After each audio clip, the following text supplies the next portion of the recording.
I love the aspect of the AI and the machines taking over. You know, we have cars that drive themselves, and that's a convenience right now, but soon there won't be a steering wheel, and it'll take you to the police station when you have outstanding parking tickets, and, you know, it'll be like that. So we've got a lot to look forward to. You know, if that happens, it'd be a real blast to see where he goes, because it's not only the machines that control us from the outside, it'll be the machines that control us from the inside, you know, the nanotechnology. You know, you're talking to a person and they're watching a movie in their retina, you know? It'll be hard to get everybody's attention. I think it's something anybody can enjoy. You know, I think the kids are going to have a blast, and the parents won't mind being there. A few months ago, after knowing Eckhart Tolle for a while and studying the books, I woke up and I suddenly got it. I understood suddenly how thought was just an illusory thing. And how thought is responsible for, if not all, most of the suffering we experience. And then I suddenly felt like I was looking at these thoughts from another perspective, and I wondered, who is it that's aware that I'm thinking? And suddenly I was thrown into this expansive, amazing feeling of freedom from myself, from my problems. I saw that I was bigger than what I do. I was bigger than my body. I was everything and everyone. I was no longer a fragment of the universe. I was the universe. And ever since that day, I've been trying to get back there.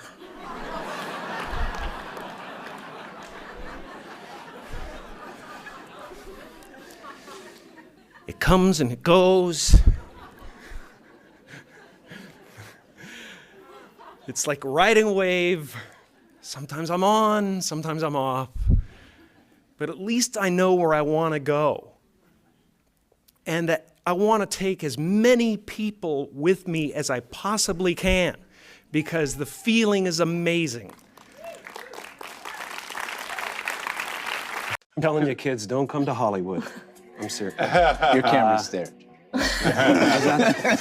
Jim, what about for you? I mean, you had it, on such a grand scale. All of a sudden, you were the biggest movie star in the world, and your paychecks and all of it were public.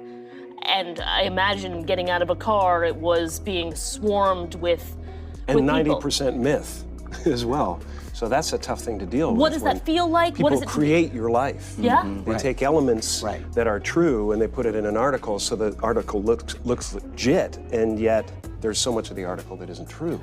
So that's something to kind of teach you that, hey, you know what? In order to go forward, I have to let go of what this creation is. And I ultimately found that even the me I created wasn't real, so that left me in an odd, precarious situation. I know what happened in 1990. There was no plague that was killing children, that we had tripled the amount of vaccines. What happened after 1989? The vaccine It warranted 26 more vaccines. Agreed.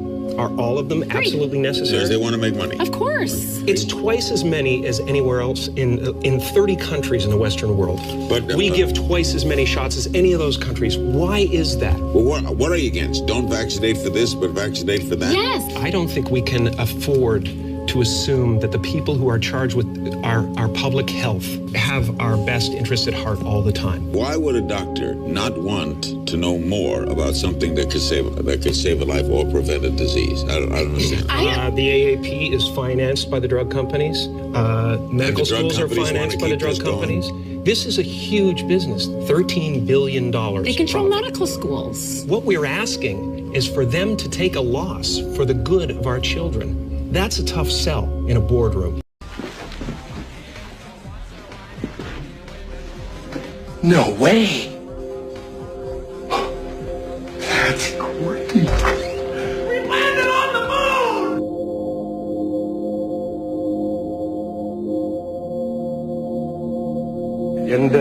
they just start making stuff up. Yeah. Like that Neil Armstrong guy. Have you seen him on the talk shows? Neil Armstrong, you mean the first man to walk on the moon? Talk about a fish story.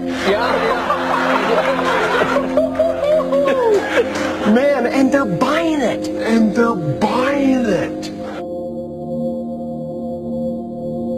And they're buying it. Talk about a fish story. And they're buying it. And they're buying it. Talk about a fish story. Oh,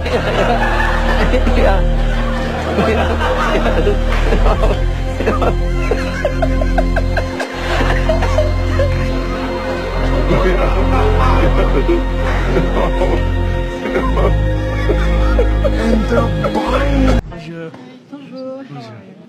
It's a wonderful feeling.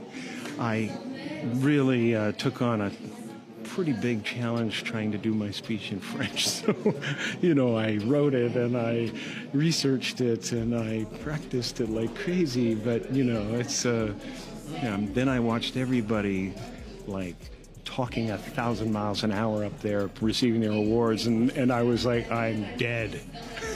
Jim had also stopped attending award shows and at one point even called them the most meaningless thing he could think of.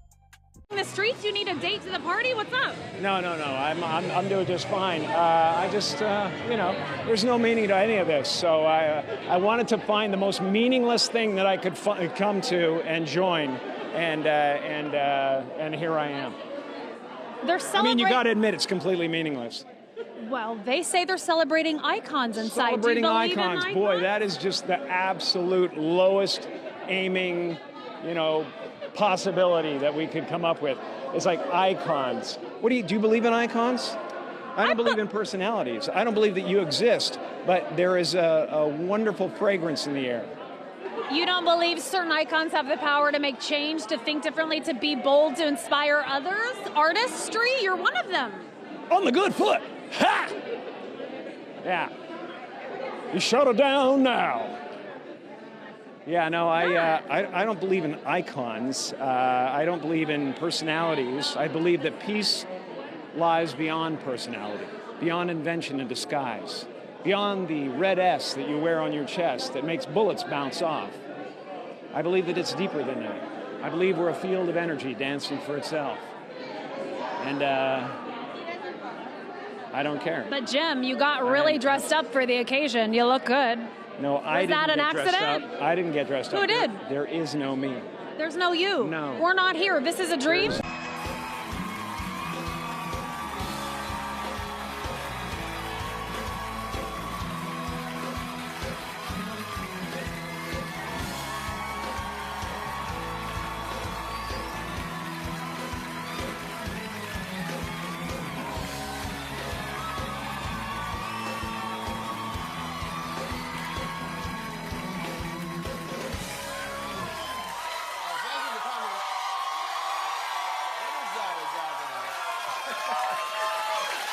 Is that a gang sign? Have you, Oh, like you don't know what it is.